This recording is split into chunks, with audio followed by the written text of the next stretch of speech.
Hey, how my stars doing? It's Adrienne with Starting Point, and today's guest star is Vincent Martin, CEO and founder of EAT. Mr. Vincent, thank you for being on the show today. Absolutely. I'm really excited to be here. Time and opportunity, that's all I ask for. Good, because we certainly have that for you today. Absolutely. Talk to us about EAT. EAT is, the concept of EAT is, of course, athletic training. But when you start a business or whenever you have a new product that you're trying to push, you have to be able to do what everybody else is doing, but have your own twist on it. So our twist to athletic training is a mentorship program. So of course, EAT is elite athletic training, but the purpose of EAT is to be able to get as many youth or as many athletes or as many people that want to get into fitness in one place, so that we can get them in shape physically, but inspire them and motivate them also while we have them. What is the age group for your mentorship? It's all ages. We have Little EAT, which is elementary school. We have a Junior EAT, which is middle school. Then we have the high school EAT. I also have college athletes that I train, and then the women's EAT, which is the women's fitness boot camp. I had seen on one of your clips from your Facebook. On Facebook, there is actually a page where you can go to for EAT. And I've seen that there were some high school students going into college. Yes. So also something else that I do is I'm the athletic director and the dean of students of Life Prep Academy. So in between that and EAT, over the last 3 or 4 years, even before we started EAT, which was just this March, I've been working closely with high school athletes that want to go on to the next level and play college ball. And some of those athletes even lived in our home for 3 years. We hosted some boys from the Bahamas, and they're very successful right now. And so yeah. You said that you've hosted some kids in your home, and then you've also helped send some children off to college. Do you see college coaching in your future? Man, I think about it a lot.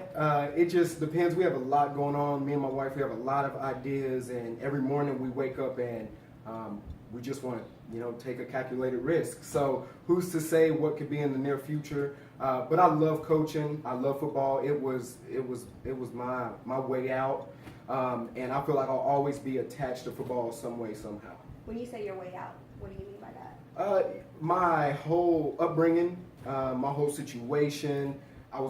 I am the youngest of 5, so I have 3 brothers and a sister. I'm the youngest. And when I was born, my mother was 21. So I was 21. I mean, she was 21. I was the last of 5 kids, which means she had my oldest brother, who was 7 years older than me. She was about 14 years old. And then my father, who passed away in prison about a year and a half ago, was locked up by the time I was 18 months, and so all of those years I experienced with my father, other than just a little bit, were penitentiary years. So my situation was, in a lot of sense, typical. There's a lot of African American men and women that can relate to that.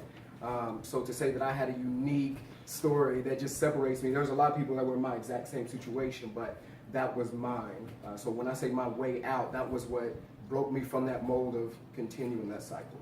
I would like to say I like the humility. I really do. I can appreciate that. But I remember you briefly from back in high school days. So just to see the turnaround of who you are today, I think that's very inspiring. What motivated you? What encouraged this new lifestyle? Well, absolutely. It was my grandmother. My grandmother planted seeds in me at a very young age. She's the one who actually raised me and my brother Chris. So she put a lot of values and principles in us, so that when I got to that stage where you ran into me in life, that's what brought me out.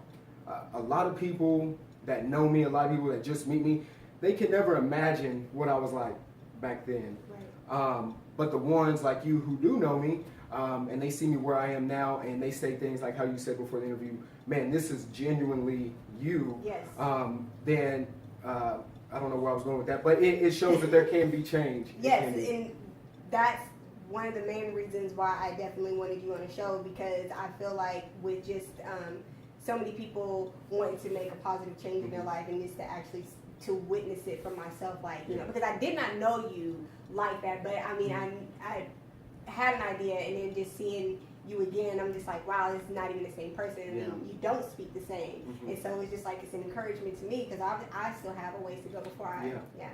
Well, you know, a lot of people say, well, maybe the him that like you speak of when I was out in the streets and I was doing the things I was doing, well, maybe he was just faking it. You know, maybe he just really wasn't built like that because you know, everybody has something to say.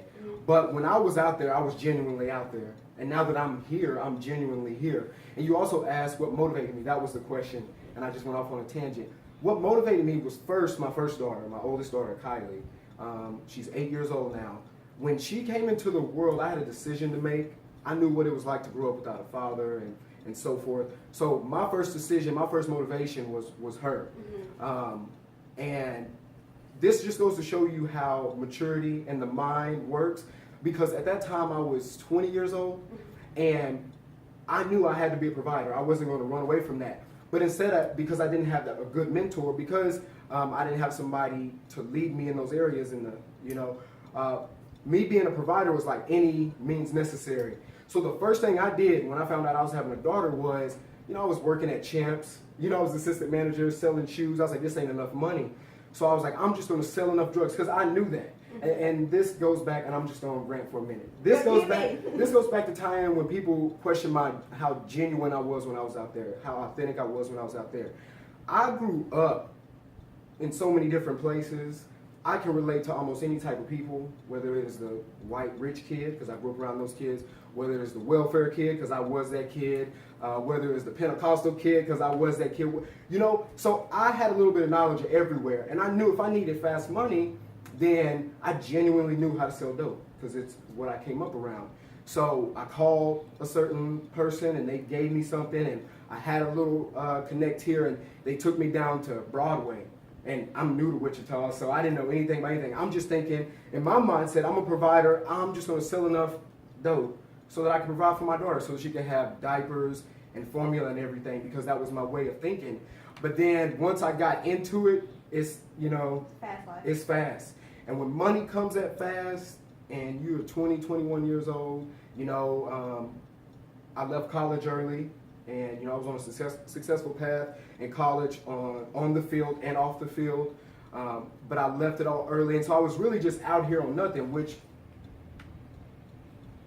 when you are in that position and you're out here and you're just kind of floating and you don't have direction and you're not guided by anything, you can end up doing anything. Which is why, for example, you say, man, I seen you back then, and now see now how much has changed. There's people in high school who knew me as I was very proper. My grandmother raised us with manners. The black people said I was a white boy, and the white people said, he's a black boy, what I'm saying? So I was just stuck in the middle. But when you're just out here and you're just kind of floating, you can end up doing anything, and so I did. And it went from 0 to 100 real quick. That's my song.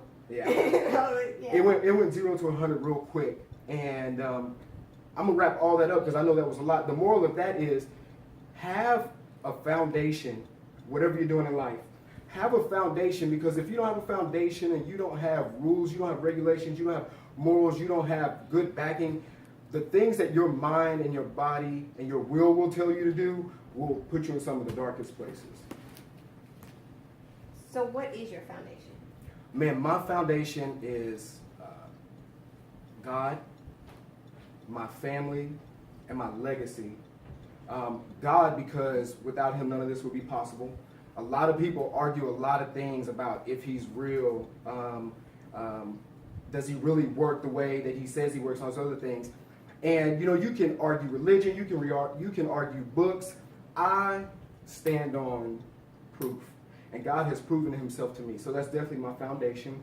And then my family, I have a wife that's dependent on me. I have 3 girls that the image of a man is going to come from me. And I have 1 son who the image of a man is going to come from me. So that's my foundation. That's what keeps me grounded. When it would be unreal to say that I don't still have anger issues. I still have anger issues, but because where my foundation is, I know I'm not going to slap him today because I want to go home to my kids. I don't want to go to jail. There's some things that people can say to me now that may not bother me the same way because of where my foundation is. And then my legacy, on top of all that, because my bloodline has trickled down, and it's just me and my brother Chris. You know, my father's gone, his father's gone, his father's gone. It's trickled down to me and my brother Chris, and now we're having children. And I'm thinking, man, what is the Martin name going to carry on? You know, a lot of people can look at it right now and say a lot of bad about it, but it's my responsibility and my children's responsibility and my brother and his family to make sure that that name is strong, that when you say it, there's some respect attached to it, that when you say it, you think that was a family of humility, a family of passion. They wasn't afraid of calculated risk, and they trusted God. I like that. I like that a lot, because I have noticed the things on your Facebook that say Martin Legacy, and I never knew that about it. So I can appreciate that. I know, so you said that your foundation is God, and I know that because you were now a minister. Yes. But something too that was very impressive was, is that you read the whole Bible at a very young age. Like, yeah. I was into the Bible where I wanted to or not. Like I said, I grew up Pentecostal. I was in church 7 days a week, and at times it was very daunting, you know, and it was very overbearing, especially in my middle school years.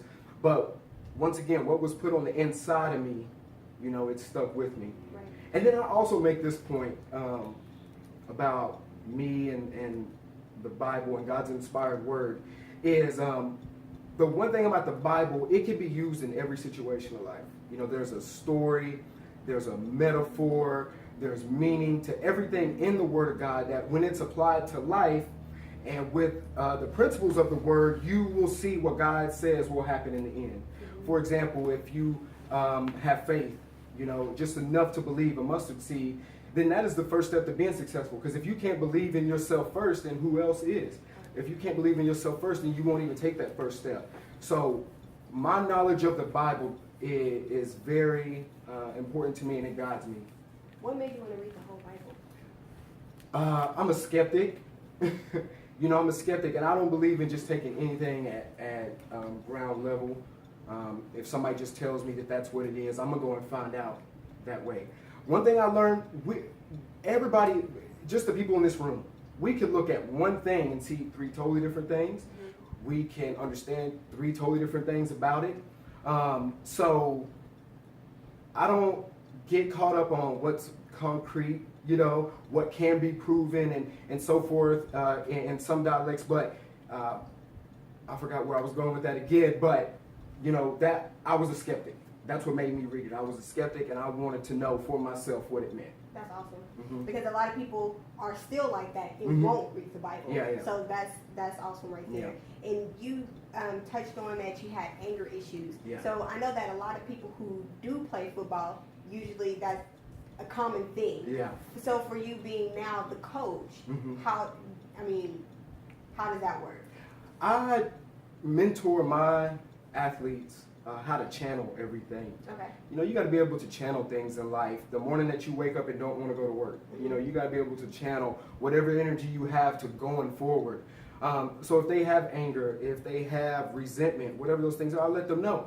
I'm going to coach you on how to do it the right way, and then in between the whistles, you know, you can use some of that frustration in a creative way and in a way that won't cause you to go to jail, that won't be illegal, that won't leave scars and ruin other people's lives. So is this coaching and mentorship for you now your sense of release, since you're not necessarily on the field? Yeah, it absolutely is. How do you feel like with who you were, because that's definitely in the past, and who you are now, and even with your future with E, how do you feel about your position and your purpose right now? I'm transitioning. I'm in a place of transition. And once again, it's always awesome to give the glory to God. When I was down and out, back when I first met my wife, which I can't say enough about her, and if I go too far, then remind me of what the question was. But when she met me, I literally had been released from jail that day. That day. So when I met her, you know, she was a college athlete, a great student, everything else, and I was at my bottom. So when I met her, you know, I didn't have much to offer, but she's been there with me from day one. I met her in Dillard's, and we have been together ever since. And we will be celebrating 8 years together in July and a 5-year marriage. And what was the original question again? I'm sorry. How do you feel like you stand on your position and your purpose right now? Oh, transition. I'm in a place of transition, and when I prayed and asked God for certain things, He taught me something. It's time and opportunity. And right now, there is so many times and opportunities where God has given me to chase my passion. And my passion is to be able to be in front of people, to encourage them, to mentor, however that is, and to be an entrepreneur. So those are my three passions, and I'm transitioning into that. I believe that very soon we will have our own businesses up and running, like Eat. For our children, we are creating all-natural skin and hairline. And yeah, so each one of our children, on the entrepreneur side, each one of our children are going to have their own line, their own business. I have a daughter that's 5 months. I have a daughter that's 2 years. I have a son that's 6 years old and an 8-year-old daughter. Each one of them are going to have a business that they will learn and they will understand starting right now. The Martin Legacy. Yeah, the Martin Legacy, which is going to be the name of the brand. That's our family brand. And we are researching owning properties and flipping homes and rental properties, because in all of that it ties in with what my heart is, and that's to be able to help people. If I have 10 rental properties and God has blessed me financially, well, there's a single mother with 4 children that may be only able to afford $200 a month. And my way of being a blessing to her family is to say, I have a $600 rental property, and out of our pocket, we'll take care of $400, and you take care of the 2. That is my way of thinking, and the only way to get to that place is to have financial independence. Mm-hmm. So we grind now, Yes. and I train like crazy. Me and my wife are always on the go. We literally have 2 nights out of the whole week where it's just us and the family, in between staff meetings and trainings and research for new businesses and presenting our plans to other people. We only have 2 nights out of the week, but we are happy with that because we know that we're chasing our passion and our purpose. And it's not selfish ambition. I don't want $1 million so I could drive a Maserati. But if you see me in a Maserati once I have $1 million, you have to know that if he's in a Maserati, then there's a bunch of people taken care of. Because people are going to be taken care of before selfish gains like that. No, I don't want to call them selfish gains, but you know what I mean. Well, I feel you. Yeah. That's awesome. So your gear is for sale. Mm-hmm. Where could it be purchased? Right now, you just call us up, message us, and we just fill orders however we can. And that's the thing about us. We don't have this big plan so far, because like you said, we're learning, But if you don't just step out at some point, you're never going to know. And that's why I love failure. A lot of people are scared of failure, but failure is a good thing because it lets you know what you did wrong. Yeah. And as long as I got blood in my veins and air in my lungs, no matter how many mistakes I made yesterday, if I wake up today, I'm correcting some things and I'm getting some things right and I'm moving forward. What about your camps? How can people get involved with the camps? If you go to Facebook, Mm-hmm. you will find the Elite Athletic Training page. So it'll be Elite Athletic Training, or EAT, E-A-T. And you just go there, you can message me that way. That's the best way. Of course I have the Elite Athletic Training 316@gmail.com. And then just having my number. Between those 3 things, you can reach me for camps, trainings, one-on-ones, and group trainings for any age. One-on-ones meaning like mentorship? Yes, mentorship, and then also one-on-one training. One of my favorite athletes right now, Clarice Nichols, she runs track here in Wichita, and all of our trainings are one-on-one. And it is so awesome because I remember when I first met her to where I am now, and we're one-on-one on that track, and of course I'm teaching her technique. I don't let her get away with anything. I correct on everything. And then we talk about life. We've talked about bullying. We've talked about what it means to be a leader. I've encouraged her on so many other things besides track, about who she is and how she needs to walk in her strength. And it's just an amazing thing. If I could do that all day, it wouldn't even be work, Right. It wouldn't even be work. So with training, Mm-hmm. What about older kids like that are like right in the 10 years old, that's never had any training? How good are you with those kind of kids? And I want to say this as humble as I can. God has given me a gift, and there hasn't been a certain age or athletic ability, skill level that I haven't been able to reach and make better. Somebody said to me, well, after a while, you know, what else can you teach them besides keep your arms in and drive your arms in your knees? I said, man, there's so much that I can teach them. So no matter what a player's skill level is, I'm going to meet them there, and I'm going to get them better. Nice. Mm-hmm. What all are you coaching? I know you do track, football. Yep. And that's it to Okay. my direct line. But as an athletic director, I have my hands in volleyball, soccer, baseball, track, football. I think that's everything. In between my recruiting, and which is one of my favorite things about working at Life Prep Academy. People say, oh, you're a private school, you recruit, and that's what a lot of schools say, you know, because they don't like getting beat by a small private school. But we have the ability to have a wide stretch hand on the number of students that we can touch. Life Prep Academy is unique because it's here in Wichita, and from K through 12, we have 210 students. But in our high school, we have students that make up 22 different countries. So we have 22 different countries represented in Life Prep Academy. So I get to find students in the Bahamas. I get to find students in Serbia, Colombia, Australia, New Zealand. And then they all come here, and what a perfect place for me to be able to plant seeds that are going to go all the way back across the world. And it's a joy, and I don't know where I was going with that, but that's where I ended up. You mentioned earlier in the interview that you housed. Yes. Okay, what has that experience been like for you? Man, those boys, they're Shannon Johnson from the Bahamas, Dwight Rumming from the Bahamas, Breon Scott from the Bahamas, Jonathan Nemore from the Bahamas. They lived with us for about 2.5 years. And my son will tell you, yeah, I have brothers, you know, Breon, Jonathan, Dwight, Shannon, and Myron Johnson. These boys are all from the Bahamas. They live with us. You know, they were there when my father passed, so they see me at my highest and lowest. So they're like sons. And we need good host homes, so maybe this is a good time for me to throw this out here. If you have a loving heart and you're willing to open your home up to these students from around the world for a school year, it is the best opportunity. Man, I wouldn't trade for the world. 2 of those boys go to Tabor College, which is where I played football and ran track. I personally had my hands in getting them there and taking them on college visits. When they come home on the breaks, you know, from Thanksgiving and everything, they come to us. And, you know, it is just an awesome and amazing thing. I think that's awesome because they're young, but you're young too. Yeah. And so just them being able to witness something so incredible and so big with someone who's not so much older than them, but older than them, I think that's an absolutely awesome, yeah. awesome thing. And you know, the greatest thing about it was I was able to be myself.